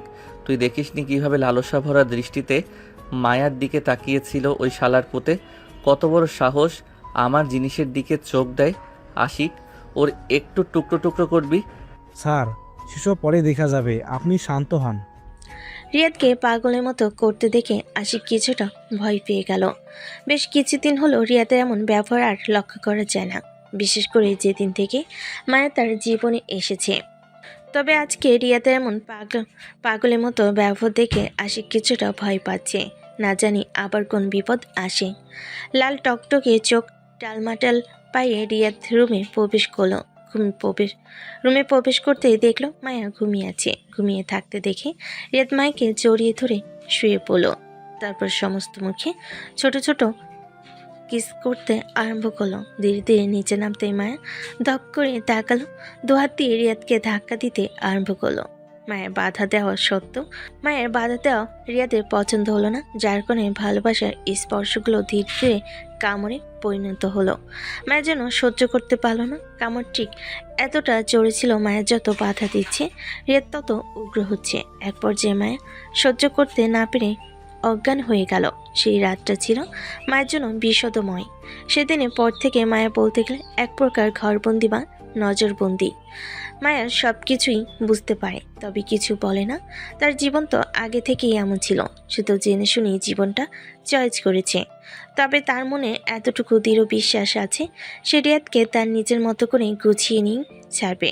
রিয়াদ তাকে নজরবন্দি করে রাখলেও সে এই সবে পাত্তা দিচ্ছে না। এর মধ্যেই ঘটল এক বিপত্তি। রিয়াদ মায়াকে নিয়ে নির্জন নামে এক দ্বীপে বেড়াতে গেল। বিশেষ দ্রষ্টব্য, দ্বীপের নাম সম্পূর্ণ কাল্পনিক। সে দ্বীপে না আছে নেটওয়ার্ক, না সে যোগাযোগ ব্যবস্থা করার কোনো ভালো সুযোগ। এর মধ্যে রিয়াদ সেই দ্বীপটি সম্পূর্ণ নিজে ভাড়া করেছে, সেখানে থাকার রিসোর্টটিও। শুধু কিছু স্টাফ ছাড়া আশেপাশে কেউ নেই। যদিও বা মায়ের বোরিং লাগছে না, সবসময় রিয়াদ তার কাছেই থাকে। সে বেশ ভালোই বুঝতে পারছে রিয়াদ তাকে পুরোপুরি নিজের আয়ত্তে আনতে যাচ্ছে। রিয়াদ বিছানায় বসে কিছু একটা ভাবছিল। ঠিক তখনই মায়া পিছন থেকে রিয়াদকে জড়িয়ে ধরলো। মায়া বলে উঠল, আমাকে একটু বেশি বেশি আদর করুন তো মিস্টার রিয়াদ। মায়ের কথা শুনে রিয়াদ বেশ খানিকটা চমকে গেল। চমকে যাবারই কথা, কারণ সেদিনের পর থেকে মায়া রিয়াদের সাথে বেশ নারাজ ছিল। সেই সাথে মায়া কখনো রিয়াদকে এভাবে বলেনি। বেশিরভাগ সময় সে মায়ের লাজুকতার সাথে বেশ পরিচিত। তবে এটার একটা কারণ আছে। মায়া রিয়াদকে নিজের সাথে ফ্রি করতে চায়, রিয়াদের সমস্যার সমাধান হতে চায়। সেভাবে রিয়াদের নজরবন্দি থাকতে চায় না। এমন পদক্ষেপ নেওয়া মায়ের রং। রিয়াদ মায়ের হাত ধরে একটানে পেছন থেকে সামনে নিয়ে এসে তার কোলের উপর বসালো। মিসেস, আপনার কি জ্বর হয়েছে নাকি শরীর খারাপ হয়েছে আপনি এই কথা বলছেন? কেন, আমি কি এরকম কথা বলতে পারি না? অবশ্যই পারেন। হয়তো এটা হয়তো আপনার নতুন রূপ, যেটা আমি এখনো পর্যন্ত দেখিনি। কথাগুলো বলতে বলতে রিয়াদ মায়ের গলায় নাক ঘষতে আরম্ভ করলো। খুব বেশি করে ভালোবাসতো রিয়াদ আজ আমায়, যেন আমাদের বেবি হয়। তুমি কি বললে আবার বলো তো? আমার একটা বেবি চাই রিয়াদ, যেন আমি কখনো আপনাকে আর আমি কখনো আপনাকে আর আপনি কখনো আমাকে ছেড়ে যেতে না পারেন। আমি আপনাকে খুব ভালোবাসি রিয়াদ, খুব বেশি ভালোবাসি। আমাকে কখনো ছেড়ে যাবেন না, আমি কিন্তু শেষ হয়ে যাব। ভালোবাসো না রিয়াদ। মায়ের কথাগুলো বলতে বলতে রিয়াদের ঠোঁটের গলে পাগলের মতো চুমু দিতে আরম্ভ করলো। রিয়াদ মায়ের ডাকে সাড়া দিতে আরম্ভ করলো। সে আর নিজেকে আটকে রাখলো না। তবে আজকে কেন যেন রিয়াদ মায়ের সাথে পেরে উঠছে না। মায়ের রিয়াদকে পাগলের মতো চুমু খাচ্ছে, আর এদিকে হাত দিয়ে রিয়াদের শার্টের বোতামগুলো খুলে ফেলল। রিয়াদকে এক ধাক্কায় বিছানায় ফেলে দিয়ে মায়া রিয়াদের বুকের উপর বসে পড়ল। সেই সাথে রিয়াদের সমস্ত বুকে নিজের ঠোঁটে আলতো পরশ দিতে আরম্ভ করল। রাত প্রায় গভীর, মায়া ঘুমিয়ে আছে। রিয়াদ উঠে মায়ের কপালে ছোট্ট করে একটা চুমু দিয়ে কিছুক্ষণ তাকিয়ে রইল মায়ার দিকে। আজকের মায়া ছিল উন্মাদ। মায়াকে কন্ট্রোলে আনতে রিয়াদের বেশ বেগ পোহাতে হয়েছে। সব কথা ভাবতে ভাবতেই রিয়াদ বিছানা থেকে উঠে দাঁড়ালো। অন্য একটা রুমে গিয়ে আশিককে কল করলো। আশিকের সব যাবতীয় খবরাখবর নিল। মায়া জানে এখানে কোনো নেটওয়ার্ক নেই। নেটওয়ার্ক আছে রিয়াদের আদেশ মতো, সবাই নেটওয়ার্কের বাইরে ভেবে রিয়াদ হাসল। গঙ্গানির শব্দ শুনে মায়ের ঘুম হালকা হয়ে আসলো। শব্দটা যখন আরও তীব্র হতে লাগলো, সাথে সাথে মায়ের তাড়াতাড়ি করে উঠে বসে পড়ল। পাশে তাকাতে দেখলো রিয়াদ বিছানায় শুয়ে থেকে কাতরাচ্ছে। কি হয়েছে? আপনি এমন করছেন কেন? কোথায় কষ্ট হচ্ছে আমাকে বলেন। বলতে বলতেই মায়া কেঁদে দিল। রিয়াদ কিছু একটা বলতে চাচ্ছে, কিন্তু সে কিছুই বলতে পারছে না তীব্র ব্যথায়। কি হলো? এমন করছেন কেন? পেটে হাত দিয়ে আছেন কেন? পেট ব্যথা করছে? খুব বেশি বেশি ব্যথা করছে? মায়ের কিছু একটা মনে পড়তেই রিয়াদকে রেখে দৌড়ে রুম থেকে বের হয়ে গেল। হসপিটালের বিছানায় অবচেতন হয়ে পড়ে আছে রিয়াদ। একপাশে মায়া রিয়াদের হাত ধরে বসে আছে। তখন ওরকম অবস্থা দেখে মায়া দিশেহারা হয়ে গেছিল। তখন তার হঠাৎ করে মনে পড়ে আশিককে ফোন দেওয়ার কথা। মায়া সব কিছুই জানতো যে রিয়াদ আলাদা রুমে সব কাজ করে, এমনকি সেখানে নেটওয়ার্কও আছে। কিন্তু যেহেতু রিয়াদ তাকে জানাতে চায়নি, সেও আর এই বিষয়ে বেশি ঘাটেনি। আশিককে খবর দিয়ে এসে দেখে রিয়াদ অবচেতন হয়ে পড়ে আছে বিছানায়। আর কিছুক্ষণ পরেই আশিক হেলিকপ্টার নিয়ে হাজির রিসোর্টে। তারপরই তাকে হসপিটালে নিয়ে আসা হয়েছে। ম্যাডাম, এমন কেমন করে হলো? আমি কিছুই জানি না, ঘুমিয়েছিলাম, হঠাৎ গোঙানির আওয়াজে ঘুম ভেঙে যায়, তারপরে দেখি এই অবস্থা। তাদের কথার মাঝে ডাক্তার এসে উপস্থিত হলো কেবিনে। রোগী কি খাওয়া দাওয়াতে অনিয়ম করেছে? হ্যাঁ, ঘুরতে যাওয়ার আগে স্যার ঠিকমতো খাওয়া দাওয়া করতেন না, কোনো দিন না খেয়ে থাকতো। রোগী ঠিকমতো না খাওয়ার কারণে পেটে অতিরিক্ত গ্যাস হয়ে আলসার হয়েছে, যার কারণে তীব্র পেট ব্যথা হয়েছিল। রোগীর খাওয়া দাওয়ার খেয়াল রাখতে হবে। নিয়মকানুন না মানলে ক্যান্সার হওয়ার সম্ভাবনা আছে। তবে আমরা আশা করছি ওষুধ খেলে আর নিয়মিত খাওয়া দাওয়া করলে সব কিছু ঠিক হয়ে যাবে, চিন্তার কিছুই নেই। আর হ্যাঁ, রোগীর জ্ঞান ফিরলে তাকে তরল জাতীয় জিনিস খাওয়াবেন বলে ডাক্তার কেবিন থেকে চলে গেল। রিয়াজ যে ঠিক মতো খাওয়া দাওয়া করছে না সেই বিষয়ে আমাকে কেন জানানো হয়নি আশিক? ম্যাম আসলে আগে তো আপনি সবসময় স্যারের খাওয়া দাওয়া খেয়াল রাখতেন, কিন্তু কিছুদিন হলো আপনি স্যারের খেয়াল রাখলেন না। সেই কারণে স্যার তেমনভাবে কিছু খাওয়া দাওয়া করতো না। আমি হাজারবার বললেও খেত না। আপনি মনে করে দেখেন, আমি একবার বলেছিলাম ওই বিষয়ে আপনাকে, কিন্তু আপনি আমার কথা শোনার আগেই তো স্যারের উপর রাগ করে চলে গেলেন। স্যার আপনার হাতে রান্না ছাড়া আর কারোর হাতে রান্না খেতে চায় না। স্যার প্রথমে আপনাকে রান্নাঘরে যেতে না করলেও এখন খেয়াল করে দেখবেন, আপনি যদি স্যারের জন্য রান্না করেন স্যার কিন্তু কিছু বলে না। মায়া আশিকের কথাগুলো ভেবে দেখলো আসলেই তো আগের মতো রান্নাঘরে গেলে রিয়াদ আর তাকে তেমন কিছু বলে না। যদিও আবার সব কাজ হেল্পিং হ্যান্ডই করে। সে বেশ ভালো করে খেয়াল করে দেখেছে। আগে বাসার কুক রান্না করলেও মায়া যে আইটেমটা রান্না করে সেটা দিয়ে রিয়াদ সবসময় খাবার খেত। অন্য কোনো আইটেম তার প্লেটে নিত না, যদিও বা রিয়াদ এটা কখনো প্রকাশ করেনি তার সামনে। যখন সে বুঝতে পারল তখন থেকে রিয়াদের খাওয়া দাওয়া সব কিছু খেয়াল সেই রাখত। কিন্তু হঠাৎ করে ওই রকম পরিস্থিতিতে পড়ে তার মানসিক অবস্থাটা একদম ভেঙে পড়েছিল। কিন্তু সে এখন বুঝতে পারছে কতটা ভুল সে করেছে। কিন্তু মায়ের মাথায় এতটুকু চিন্তা আসছে না যে আসলে দোষটা তার নয়, দোষটা পরিস্থিতির। ম্যাডাম কিছু ভাবছেন? ম্যাডাম না, কিছু ভাবছি না, এখানেই থাকো, আমি আসছি। কই যাচ্ছেন ম্যাডাম? স্যারের জ্ঞান ফিরিয়ে আপনাকে না দেখলে রাগারাগি করবে।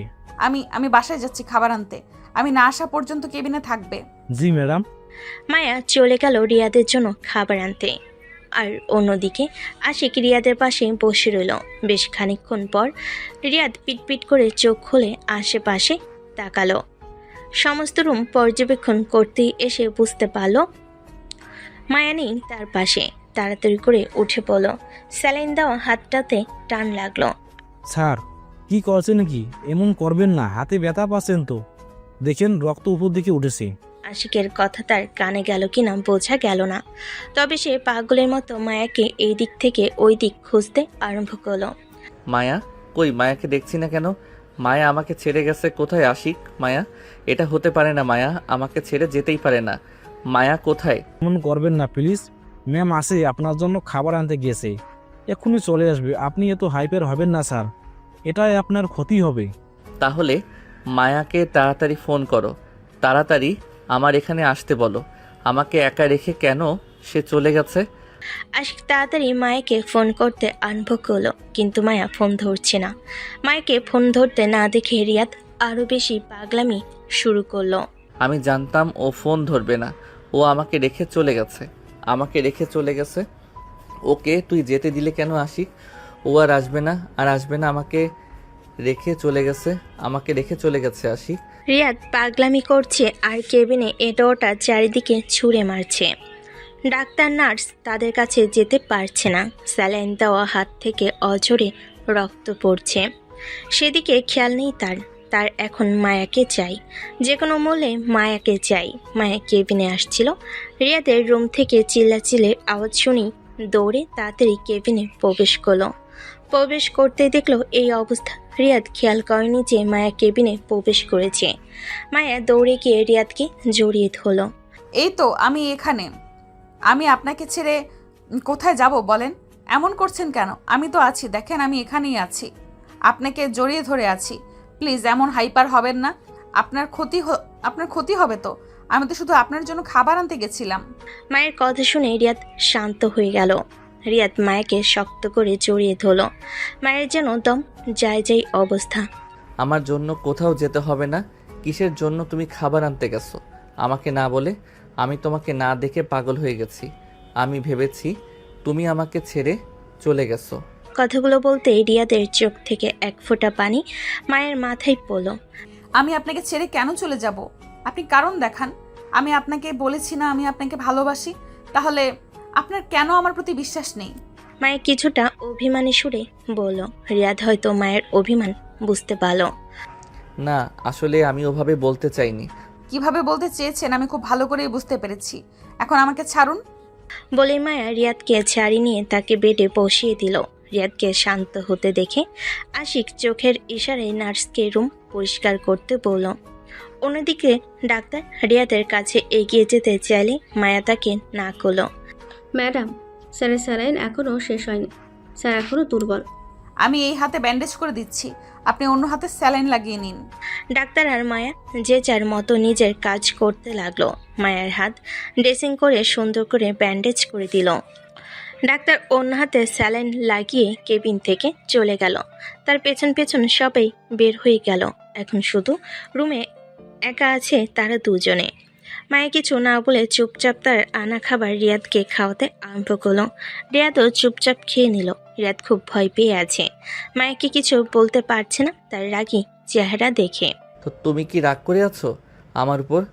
জাস্ট এতটুকু কথাই মায়ের বোম ফাটানোর জন্য যথেষ্ট ছিল। কেন আমি রাগ করে থাকবো কেন? আমাকে কি মানুষ মনে হয়? আমি তো মানুষ না, আমি তো গরু ছাগল। আর কি এরকম পাগলের মতো করছিলেন কেন? কিছু মনে না দেখে মনে করেন যে সব মেনে নেব, তাই না? আমি চলে গেছি। কি আমি চলে গেছি? কি হলো? আমার কথার উত্তর দিচ্ছ না কেন? আমার কথায় কি আপনার কানে যাচ্ছে না? না মানে আসলে। কিসের না মানে আসলে? মুখ দিয়ে কথা বের হচ্ছে না? আমি বলিনি আমি আপনাকে পছন্দ করি। আমার মনে হয় আমি আপনার সাথে অভিনয় করছি।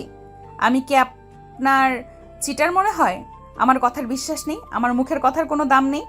আসলে আমিও ওভাবে বলতে চাইনি। তাহলে কিভাবে বলতে চেয়েছেন? বললেন আমাকে এইভাবে বলতে চাননি, কিভাবে বলতে চেয়েছেন?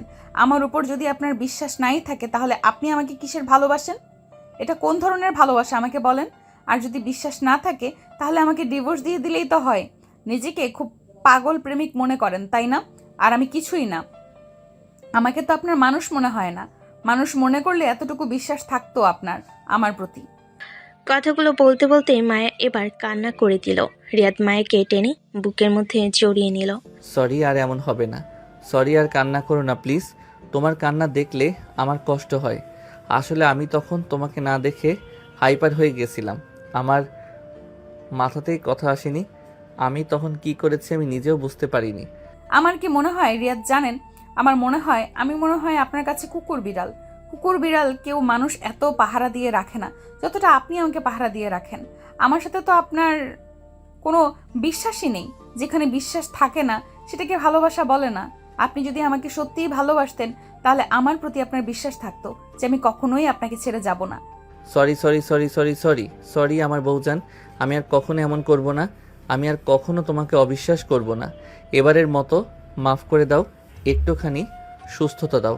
সুস্থ হওয়ার পর আমি কান ধরে উঠবস করব যে আমি সত্যি বলতেছি। না, আপনাকে কান ধরে উদ্বাস করতে হবে না। আমি আপনার কথা বিশ্বাস করছি। তবে আপনি যদি আমার বিশ্বাস ভাঙেন তাহলে আমি সত্যিই আপনাকে ছেড়ে চলে যাব। এমন জায়গায় চলে যাব যেখানে আপনি চাইলেও আমাকে আর কোনো দিন ফিরিয়ে নিয়ে আসতে পারবেন না। মায়ের সম্পূর্ণ কথা শেষ করার আগে রিয়াদ মায়ের ঠোঁট দুটো নিজের দখলে করে নিল। বেশ কিছুক্ষণ পর ছেড়ে দিতেই মায়া জোরে জোরে নিঃশ্বাস নিতে আরম্ভ করলো। মায়ের ঠোঁট দুটো লাল টকটকে হয়ে গেছে, যেন এখনই রক্ত বের হয়ে যাবে। আর কখনো এমন কথা বলবে না। তোমার কিছু হলে আমি নিজেই শেষ হয়ে যাব। আমাকে শেষ করার জন্য কোনো বন্ধকের দরকার হবে না। তখন আমি বলছি আমার ভুল হয়ে গেছে, আর কখনো এমন হবে না। আর কখনো তোমার উপর আমি বিশ্বাস হারাবো না। আর কখনো তোমাকে আমি বন্দি করে রাখবো না। আপনাকে আমি স্বাধীনতা দেব, তুমি উঠবে, মুক্ত আকাশে উঠবে। দুজনেই কথা বলতে বলতে কখন যে ঘুমিয়ে গেছে তা দুজনের একজনও বুঝতে পারেনি। সেদিনের পর থেকে কেটে গেছে বেশ কয়েকটা দিন। রিয়াদ এখন ধরতে গেলে প্রায় সুস্থ। মায়ের যত্নে সে যেন তাতেই সুস্থ হয়ে গেছে। সেদিনের পর থেকে রিয়াদ মায়েকে দিয়েছে সম্পূর্ণ স্বাধীনতা। তবে তার সেফটি যেন সবসময় তার সাথে থাকে, লেডিস গার্ড থাকে। মায়ের প্রথমে মানতে না চাইলেও রিয়াদের কথা এটাতে বাধ্য হয়ে মানতে হয়েছে। রিয়াদের পাগলামি মাঝে মাঝে বের হয়ে আসতে চাইলেও রিয়াদ নিজেকে খুব কষ্ট করে মায়ের সামনে মানিয়ে নেয়। যদিও মায়া এখনও রিয়াদের মাফিয়া সম্পর্কে জানে না, শুধু এতটুকু জানে রিয়াদের পরিবারে কিছুটা সবার মানসিক সমস্যা আছে। মায়ের কথা মতো রিয়াদ এখন মাঝে মাঝে সাইকিয়াট্রিস্টের কাছে যায়। আগে থেকেই সব কিছু অনেকটাই কমে এসেছে। মায়া ঘুম থেকে উঠে বিছানার পাশে তাকাতেই দেখলো রিয়াদ তার পাশে নেই। মায়া উঠে নিচে আসতেই দেখলো রিয়াদ রান্না করছে তার জন্য। উঠেছো? ঘুম ভালো হয়েছে তো? ফ্রেশ হয়েছো? মায়া মাথা দিয়ে না করলো। রিয়াদ মায়ের সাথে কথা বলতে বলতে টেবিলে সমস্ত খাবার রেখে মায়ের সামনে গিয়ে দাঁড়াতেই মায়া তার মাথাটা রিয়াদের পেটের উপর রেখে শক্ত করে জড়িয়ে ধরল। রিয়াদকে আর করলো মায়া রুমে জুতা পরে আসেনি। মায়াকে কোলে তুলে নিয়ে ওয়াশরুমে চলে গেল। তারপর নিজ হাতে মায়াকে ফ্রেশ করে দিয়ে আবার টেবিলে নিয়ে এসে বসালো। আজকে তোমার সমস্ত পছন্দের খাবার রান্না করেছি। বলতে বলতে রিয়াদ মায়াকে খাইয়ে দেওয়ার জন্য মায়ের মুখের সামনে খাবার ধোলো। মায়া খাবারটা মুখে নেওয়ার কিছুক্ষণ পর দৌড়ে বেসিনে চলে গেল। মায়াকে এভাবে দৌড়াতে দেখে রিয়াদও মায়ের পেছনে পেছনে গেল। দেখলো মায়া বমি করছে। কি হলো? আমার রান্না ভালো হয়নি? ভালো না হলে খেতে হবে না। না, ভালো হয়েছে, কিন্তু আমার কাছে কেমন যেন গন্ধ লাগছে। কই আমি খেলাম, আমার কাছে তো গন্ধ লাগলো না। তাহলে তোমার কাছে গন্ধ লাগলো কেন? আচ্ছা, তোমার কাছে গন্ধ লাগলে তোমাকে খেতে হবে না, যাও তুমি রেস্ট নাও। আশিক অনেকক্ষণ ধরে খেয়াল করেছে রিয়াদের অফিসের কাজে মনে কিছু একটা চিন্তা করছে। স্যার, আপনি কি কিছু ভাবছেন? আপনাকে দেখে মনে হচ্ছে আপনার কাজের প্রতি কোনো মন নেই। আশিক, আমার রান্না কি এতটাই খারাপ যে মানুষ খেলে বমি করবে? আপনার রান্না খারাপ হতে যাবে কেন? আপনি বাংলাদেশের সব থেকে বড় শেফের কাছ থেকে রান্না শিখছেন শুধুমাত্র ম্যাডামের জন্য। আপনার রান্না খারাপ হবে এটা মানা আমার প্রতি অসম্ভব। তাহলে তোমার ম্যাডাম বমি করলো কেন? হতে পারে ম্যাডাম অন্য কোনো কারণে বমি করেছে। আমার মনে হয় না ম্যাডাম আপনার রান্না খেয়ে বমি করেছে। আশিকের কথা শুনে রিয়াদ ভেবে নিল হয়তো অন্য কোনো কারণে মায়ের এমন হয়েছে। অফিস থেকে বাড়িতে এসে রিয়াদ মাইকে শক্ত করে জড়িয়ে ধরল। বলছি আপনার শরীরে কি পরিমাণ গন্ধ, আমার বমি আসছে, তাড়াতাড়ি ফ্রেশ হয়ে আসেন। মায়ের এমন ব্যবহারে রিয়াদ অবাক হলো। মায়ের রিয়াদের শরীরের গন্ধ খুব পছন্দ করে। রিয়াদ অফিস থেকে আসলে মায়া তাকে জড়িয়ে ধরে রিয়াদের শরীরের ঘ্রাণ নিতে আরম্ভ করে। আজকেই প্রথম বলল মায়া রিয়াদকে এমন কথা। রিয়াদ অন্য কিছু না বলে ফ্রেশ হতে চলে গেল। সেদিনের পর থেকে রিয়াদ খেয়াল করেছে মায়ের রিয়াদকে তার কাছে ঘেঁষতে দেয় না। মায়ের ঠিকমতো খাবার খেতে পায় না, সব কিছু গন্ধ গন্ধ লাগে। মায়ের অনেকটা শুকিয়ে গেছে, চোখের নিচে কালো দাগ পড়েছে। মায়ের এমন অবস্থা দেখে রিয়াদের টেনশনের শেষ নেই। রিয়াদ অনেকবার করে বলেছে মায়াকে ডাক্তারের কাছে নিয়ে যাবে, কিন্তু মায়া বারবারই রিয়াদকে বলেছে ঠিক হয়ে যাবে, তার কোনো সমস্যা হচ্ছে না তেমন। কিন্তু রিয়াদ মায়াকে নিয়ে বেশ চিন্তিত। রিয়াদ মিটিংয়ে ছিল, এমন সময় তাড়াতাড়ি করে আশিক রিয়াদের কাছে আসলো। ম্যাডাম হঠাৎ কেন সেন্সলেস হয়ে গেছে? সার্ভেন্টার তাকে হসপিটালে নিয়ে গেছে। আশিকের বাকি কথা শোনার আগে রিয়াদ দৌড়ে বের হয়ে গেল। হসপিটালে এসে রিসেপশনিস্টের কাছ থেকে কেবিন নাম্বার জেনে দৌড়ে কেবিনে প্রবেশ করলো। দেখলো মায়া বিছানায় শুয়ে আছে। মায়ার জ্ঞান ফিরেছে। এক পাশে ডক্টর দাঁড়িয়ে, আরেক পাশে সার্ভেন্টরা। ডাক্তার, ও কেমন আছে? হঠাৎ করে কি এমন হলো যে অজ্ঞান হয়ে গেছে? আমি তোমাকে কতদিন ধরে বলছিলাম যে চলো যাই ডাক্তারের কাছে, তুমি তো আমার কথা শোনো না। তেমন কিছুই না, কিছু না খাওয়ার কারণে দুর্বল হয়ে গেছে। আর মিস্টার রিয়াদ, এখন থেকে আপনার স্ত্রীর বেশি খেয়াল রাখতে হবে। না খেতে চাইলেও জোর করে খাওয়াতে হবে। শরীরে প্রচুর পরিমাণে ভিটামিন দরকার। কেন? আপনার ওয়াইফ প্রেগনেন্ট, 5 সপ্তাহ হয়ে গেছে, আর টুইন বেবি, যা তার একটু বেশি সমস্যা হচ্ছে। বেশি বেশি খেয়াল রাখবেন। টুইন বেবি হলে সিকনেসের পরিমাণটাও বেশি হয়। রিয়াদের খুশি দেখে কি রিয়াদ না পারছে মায়াকে এখনই কোলে তুলে নাচতে। ডাক্তার ও নার্স সবাই কেবিন থেকে বের হয়ে গেল, মায়া আর রিয়াদকে একা একা রেখে। তুমি বুঝতে পারোনি, তোমার তো বোঝার কথা, তোমার পিরিয়ড অফ হয়ে যাওয়ার কথা। জানি না, আমি বুঝতে পারিনি। তুমি কি খুশি না? কেটে গেছে 5 মাস। এই 5 মাসে রিয়াদ মায়াকে প্রচণ্ড পরিমাণে কেয়ার করেছে। মায়ের এখনই চলাফেরা করতে প্রচণ্ড কষ্ট হয়। তার পেট স্বাভাবিকের তুলনায় বেশ খানিকটা বড়। বড় হবে নাই বা কেন, যমজ বাচ্চা আছে যে। রিয়াদ তার অফিসে যায় না, বিশেষ প্রয়োজন ছাড়া সবসময় মায়ের পাশে থাকে।